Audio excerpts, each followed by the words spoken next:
حضرت موسیٰ علیہ السلام کی امت پہ بارش بند ہو گئی ہے، سارے لوگ حاضر ہوئے ہیں، اللہ کے نبی، بارش نہیں برس رہی، سبزہ خشک ہو چکا ہے، سبزہ نہ ہونے کی وجہ سے ہمارے جانور کمزور پڑ گئے ہیں، آپ دعا فرمائیں کہ اللہ باران رحمت برسائے۔ آپ نے فرمایا سارے میرے ساتھ چلو، استسقاء ادا فرما کے اللہ کے حضور دعا کی، رب کریم تیری مخلوق ہے، ان پہ بارش برسا۔ دیکھا بارش کو نہیں برسی، دھوپ اور تیز ہو گئی۔ یا اللہ ہم تو بارش مانگنے آئے تھے، تو بارش تو برسی کوئی نہیں بلکہ دھوپ اور تیز ہو گئی۔ تو آگے سے جواب کیا آتا ہے، کلیم، اے میرے نبی علیہ السلام، یہ جو بندے آپ لے کے آئے ہیں نا نماز کے لیے، ان میں ایک بندہ ایسا بھی ہے جس کو 40 سال ہو گئے ہیں، اس نے ہمیں ایک سجدہ بھی نہیں کیا، اس کی راتیں پاک نہیں ہیں، اس کی تنہائیاں پاک نہیں ہیں، ہم نے اسے بڑی مہلت دی ہے، ہم نے اسے بڑی ڈھیل دی ہے، لیکن اب ختم۔ یہ جو بارش نہیں نہ برس رہی، یہ اس کی نحوست ہے۔ حضرت جی ایک بندہ صرف ہوئی جنہوں 40 سال ہو جائیں اور آپ انہیں ایک سجدہ نہ کرے تو بارش ہی بند ہو جائے۔ اتنے کنے کنے حضرت جی اتنے ملے پھرے نے حضرت جی، انہوں 40 50 سال ہو گئے نے، کدی مالک اگے چکے ہی نہیں، حضرت آئے ہی نہیں کبھی مسجد، رمضان میں بھی نہیں آئے۔ ایسے ایسے بدقسمت بھی ہیں، اور دکھ یہ ہے کہ ان کو اس بات کا دکھ ہی نہیں ہے کہ ہم سے بڑا بدقسمتی کوئی نہیں، کہ رمضان میں بھی اللہ نے ہمیں اپنے گھر آنے کی توفیق نہیں دی ہے۔ وہ اپنے موبائل پہ، وہ اپنی گھڑی پہ، وہ اپنے تعلقات پہ، وہ کسی سوسائٹی میں اپنا گھر ہونے پہ بڑے خوش ہیں، لیکن ان کو اس بات کا پتہ ہی نہیں کہ اللہ ہم سے اتنا ناراض ہے کہ سب سے مسلمانوں کا خاص الخاص موقع، مسلمانوں کے سب سے خاص ایام، شہر رمضان الذی انزل فیہ القرآن، سب سے مبارک مہینہ مسلمانوں کا، اللہ نے اس میں بھی مجھے اپنے گھر میں آنے کی توفیق نہیں دی۔ وہ اسی بات پہ خوش ہے کہ میرے پاس آئی فون 13 پرو میکس ہے، وہ اسی بات پہ خوش ہے کہ میرے پاس بڑی قیمتی گاڑی ہے۔ اور یاد رکھنا پتر، میرے بھائیوں، کاکیوں، سب سے اللہ کا سخت ترین عذاب، حضرت موسیٰ علیہ السلام واز فرما رہے تھے اپنی امت کو، فرمایا اللہ کی نافرمانی نہ کرو نہیں تو تم پہ فلاں فلاں عذاب اترے گا۔ ایک شخص اٹھ کھڑا ہوا، عرض کرتا ہے اللہ کے نبی علیہ السلام آپ فرما رہے ہیں اگر اللہ کی نافرمانی کرو گے تو فلاں فلاں عذاب آئے گا، میں تو جیسے جیسے نافرمانی کرتا ہوں اس کی نعمتیں مجھ پہ بڑھتی جاتی ہیں، مال بڑا ہے، بڑھ رہا ہے دن بہ دن، اولاد بڑی ہے، بڑھ رہی ہے دن بہ دن، تو پھر سزا کاہے کی ہوئی؟ حضرت موسیٰ علیہ السلام کوہ طور پہ تشریف لے گئے، جا کے اللہ کی بارگاہ میں عرض کی، اللہ میں تیری مخلوق کو تیری طرف دعوت دے رہا تھا، ان کو گناہوں کی نحوست سے ڈرا رہا تھا، گناہوں کے عذاب سے ڈرا رہا تھا، اگر تم اللہ کی نافرمانی کرو گے تو یہ عذاب تم پہ اتریں گے۔ ایک بندہ اٹھ کھڑا ہوا اور وہ آگے سے عرض کرتا ہے اللہ کے نبی علیہ السلام میں تو جیسے جیسے نافرمانی کرتا ہوں مجھ پہ اس کا کرم، اس کا فضل بڑھتا جاتا ہے۔ میں نے پوچھا کیا کرم ہے؟ اس نے کہا مال بڑا ہے، بڑھ رہا ہے، اولاد بڑی ہے، بڑھ رہی ہے، مویشی بڑے ہیں، زمینیں بڑی ہیں، کھیتی باڑی بڑی ہے، بڑھ رہا ہے میرا۔ اللہ پاک نے فرمایا میرے کلیم، میرے جو عذاب کے انداز ہیں، میری جو عذاب کی صورتیں ہیں، ان میں سے جو سخت ترین عذاب ہے اس وقت میں نے اس بندے کو وہ عذاب دے رکھا۔ عرض کی رب کریم کیا ہے تیرا سب سے سخت ترین عذاب؟ فرمایا میرے کلیم جس سے میں سب سے زیادہ ناراض ہوتا ہوں اس سے میں توفیق سجدہ چھین لیتا ہوں۔ اپنے آئی فون پہ خوش نہ ہو، کسی سوسائٹی میں گھر بنا کے خوش نہ ہو، برانڈ کے کپڑے پہن کے خوش نہ ہو، اصل شانوں والا وہی ہے جس کو توفیق سجدہ ہے۔ ہاں نہ بھائی شیطان کے دھوکے میں آنا،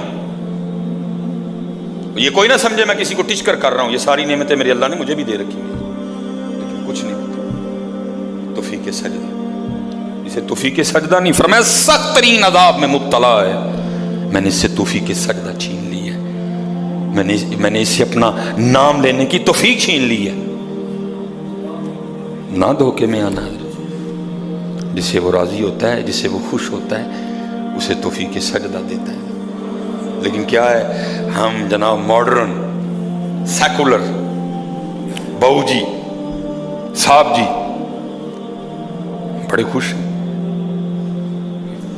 دکھی نہیں ہے کہ مجھے رمضان میں بھی توفیق نماز نہیں ہے، مجھے رمضان میں بھی اللہ نے اپنے گھر آنے کی توفیق نہیں دی۔ فرمایا 40 سال گزر گئے، اسے کہ باہر آئے، سب کے سامنے آ کے اپنے جرموں کا اقرار کرے۔ اب اس کو پتہ ہے، باقی کسی کو نہیں پتہ ہے، حضرت موسیٰ علیہ السلام مخاطب ہوئے، فرمایا کون ہے جس کو 40 سال گزر گئے اس نے سجدہ بھی اپنے اللہ کو نہیں کیا؟ کون ہے؟ راتیں پاک نہیں، تنہائیاں پاک نہیں، باہر آؤ، آ کے اپنے جرموں کا اقرار کرو۔ اب وہ کیا اس کو پتہ ہے؟ سجے کھبے اگے پیچھے والے کو نہیں پتا کوئی۔ اس نے نا چادر میں منہ چھپا لیا تاکہ دائیں بائیں والے کو نہ پتہ چل جائے، اور عرض کیا کرتا ہے، رب کریم 40 سال گزر گئے، جیسے گزارے سو گزارے، راتیں جیسی تھیں جیسی تھیں، اور میرے مالک اگر 40 سال پردے ڈال کے رکھے تو کیوں لگا سب کے سامنے میرے پردے کھولنے ہیں؟ اگر تو کھولنا چاہتا تو لوگوں کے سامنے کھول سکتا تھا، لیکن تو نے نہیں کھولے ہیں، پردہ ہی رکھا، لوگوں میں یہی بنائے رکھا کہ بندہ بڑا ٹھیک ہے، بندہ بڑا ٹھیک ہے۔ ہاں حضرت جی کھولن تے آئے تے توبہ توبہ توبہ، ڈر لگتا میاں، کھولن تے آئے تے پلیاں پلیاں دے کھول چھڑے دے۔ اور پتر گل تنوں اصل دساں، گل صرف ہے یہ پردہ ہی پائے اس، باقی گل کوئی نہیں جی ہے، پردہ ہی پائے۔ میرے قیم صاحب رحمۃ اللہ تعالی علیہ سے کسی نے پوچھا حضور نیک کیا ہے بد کیا ہے؟ فرمایا میاں گل تو وہ کی پوچھ بیٹھا ہے، لیکن پھر سن جو پوچھی لئی ہے۔ فرمایا جڑا پھڑ کتے وہ بد، جڑا نہ پھڑیا جائے وہ نیک ہے، باقی چپ ہی چنگی ہے میاں۔ پتر پردہ ہی پائے، باقی منوں بھی اپنا پتہ ہے تو تانوں بھی اپنا پتہ ہے، سارے ہی اپنا اپنا پتہ ہے، صرف ہے کہ پردے پائے۔ صرف مجھے اب بڑا غصہ آتا ہے، اب بھی آتا ہے، اللہ انشاءاللہ مجھے مکمل شفا دے دے گا۔ اب میں صرف یہ سوچ کے نا میں غصہ پی جاتا ہوں حضرت جی، کتے میرے کھول نہ چھڑے حضرت جی، میں دی گرفت کرا میری اتھو نہ ہو جائے حضرت جی، میں چپ کر جاتا ہوں حضرت جی، کوئی آئندہ نہ کریے۔ پردے پائے جی انہیں، جو پھر پردے کھول دینا تو پھر بڑے بڑے ذلیل ہوں دے جی حضرت جی، پاہمیں وہ کو وزیر اعظم ہوئے تو پاہمیں جڑا مرضی ہوئے۔ عرض کرتا ہے رب کریم اگر 40 سال نہیں کھولے تو نے پردے ڈالے رکھے، اب کیوں لگا پردے کھولنے؟ میرے مالک مجھے ان سب میں رسوا نہ کر، مجھے معاف کر دے، میں آج کے بعد گناہ نہیں کروں گا۔ میں نے کہا نا اینی کی گل نہیں، مان جاؤ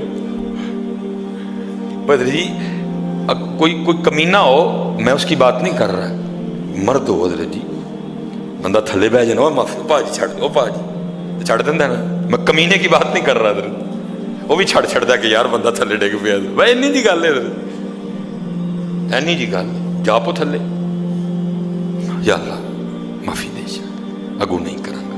اور معافی آج رات اس طرح نہیں ماننی کہ پچھلے دی معافی تے اگوں پھر شروع، پکی توبہ کرنی ہے، ہو گئے ہو گیا پھر معاف کر دیں، یا اللہ مجھے معاف کر دے، یا اللہ مجھے معاف کر دے۔ حضرت موسیٰ علیہ السلام پکار رہے ہیں، کون ہے؟ یا اللہ منو معاف کر دے، یا اللہ منو معاف کر دے، یا اللہ منو معاف کر دے، یا اللہ منو نہ منو سارے ہیں جی، میرے محلے دار بھی ہیں، میرے رشتہ دار بھی ہیں، میری اولاد بھی ہے۔ اللہ حدیث میں ایسا کچھ نہیں لکھا ہوا، میں ویسے کہہ رہا ہوں، ظاہر اس کے دل میں خیال تو آیا ہوگا نا، پتہ نہیں وہ مجھے کیا سمجھتا تھا، وہ مجھے کیا سمجھتا تھا، وہ مجھے کیا سمجھتا تھا۔ آج سب کے سامنے کھل جائے گا کہ میں ہوں وہ جس کی نحوست سے بارش ہی بند ہو گئی، میں ہوں اتنا گناہ گار، میں ہوں رب کا اتنا نافرمان۔ خیال تو آیا ہوگا نا دل میں، بیٹا بھی کھڑا ہے، باپ بھی کھڑا ہے، بھائی بھی کھڑا ہے، بھتیجا بھی کھڑا ہے، بانجا بھی کھڑا ہے، سب کے سامنے یا اللہ مجھے معاف کر دے، یا اللہ مجھے معاف کر دے، یا اللہ مجھے معاف کر دے، کہتا رہا پکارتا رہا، کہتا رہا پکارتا رہا، بس لکھا ہے ایک آنسو رخسار پہ بہ آیا، بس آنسو کا آنا تھا، درہ رحمت جوش میں آیا اور چھما چھم بارش برسی ہے۔ حضرت موسیٰ علیہ السلام نے عرض کی، اللہ کریم تو کہہ رہا تھا کہ ایک بندہ ہے 40 سال ہو گئے ہیں، عمل ٹھیک نہیں، یہ اس کی نحوست ہے، بارش نہیں برس رہی، تو بندہ تو باہر آیا کوئی نہیں، تو یا اللہ بارش کیوں برسا دی؟ فرمایا میرے کلیم جس کی وجہ سے نہیں نہ برسا رہا تھا، میں نے اب اسی کی وجہ سے برسا دی ہے۔ عرض کی اللہ بندہ تو باہر آیا کوئی نہیں، آئے ہائے ہائے ہائے،